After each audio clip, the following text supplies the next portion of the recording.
বৃষ্টির দিনে আপনিও এরকম নরম তুলতুলে তেলের পিঠা বানিয়ে খেতে পারেন। খুব অল্প সময়ের মধ্যে এরকম একটি তেলের পিঠা আপনিও বানিয়ে নিতে পারেন। আসসালামু আলাইকুম, কেমন আছেন সবাই? আজ আমি তেলের পিঠা বানিয়েছি। বিকালের নাস্তা হিসেবে আপনি এই ধরনের তেলের পিঠা বানাতে পারেন। খুবই মজা হয়েছে খেতে। চলুন দেখা যাক এই তেলের পিঠাটা আমি কিভাবে তৈরি করেছি।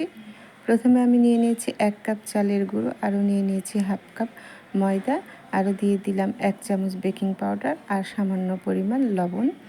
এখন আমি ভালো করে শুকনো উপকরণগুলো মিশিয়ে নিচ্ছি। খুব ভালো করে মিশিয়ে নিতে হবে। এখানে আমি পানি দিয়ে দিচ্ছি। এই পানিটি চিনি পানি দিচ্ছি আমি। চিনিটা আমি গুলে নিয়েছি পানির সাথে, কুসুম গরম পানির সাথে আমি গুলে নিয়েছি। এখানে অবশ্যই কুসুম গরম পানি দিতে হবে। আমি এখন অল্প অল্প করে পানি দিচ্ছি।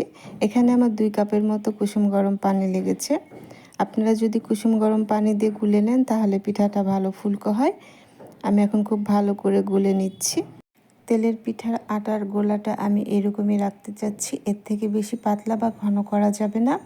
বেশি পাতলা হয়ে গেলে পিঠাটা ভালো হবে না, আবার বেশি ঘন হয়ে গেলেও ভালো হবে না। আমি 1.5 কাপ আটার জন্য 2 কাপ পানি দিয়েছি। পানিটা অবশ্যই কুসুম গরম করে নিতে হবে। আমি এখন রেস্টে রেখে দিচ্ছি 10 মিনিটের জন্য। 10 মিনিটের জন্য রেস্টে রেখে দিলে পিঠাটা ভালো হয়। এদিক থেকে একটি ফ্রাই প্যান আমি খুব ভালো করে গরম করে নিয়েছিলাম এবং তারপর তেল দিয়ে দিয়েছি। এখন আমি পিঠার গোলাটা দিয়ে দিচ্ছি। দেখতে পাচ্ছেন কত সুন্দর করে এমনি এমনি ফুলে আসছে। পিঠার গোলাটা যদি আপনি রেস্টে রেখে দেন 10 মিনিটের জন্য তাহলে পিঠাটা খুব ভালো ফুলে যাবে। এক পাশটা হয়ে গেলে আরেক পাশটা উল্টিয়ে দিতে হবে। এভাবে আপনি সবগুলো পিঠা ভেজে নিতে পারেন। এই পিঠা এইরকম একদিনের মতো এরকম ফুলকো থাকবে। আমি যেভাবে পরিমাপটা দেখিয়েছি ঠিক সেভাবে যদি আপনারা পরিমাপটা করে পিঠাগুলো বানিয়ে নিতে পারেন, আশা করছি আপনাদেরও এরকম ফুলকো সফট পিঠা হবে।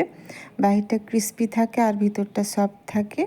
খেতে খুবই মজা হয়। বিকালের নাস্তা হিসেবে ঝটপটে আপনিও এইভাবে তেলের পিঠা বানিয়ে নিতে পারেন। ভিতরটা খুবই সফট থাকবে এবং বাইরেটা ক্রিস্পি থাকবে। দেখতেই পাচ্ছেন কতটা সফট আছে ভিতরটা। আশা করছি আজকে আমার এই রেসিপিটি আপনাদের ভালো লেগেছে। রেসিপিটি ভালো লাগলে অবশ্যই আমার চ্যানেলটি সাবস্ক্রাইব করে দিবেন ও একটি লাইক ও কমেন্ট করতে ভুলবেন না। চলে আসবো আবারও নতুন কোনো রেসিপি নিয়ে। ভালো থাকবেন সবাই। আল্লাহ হাফেজ।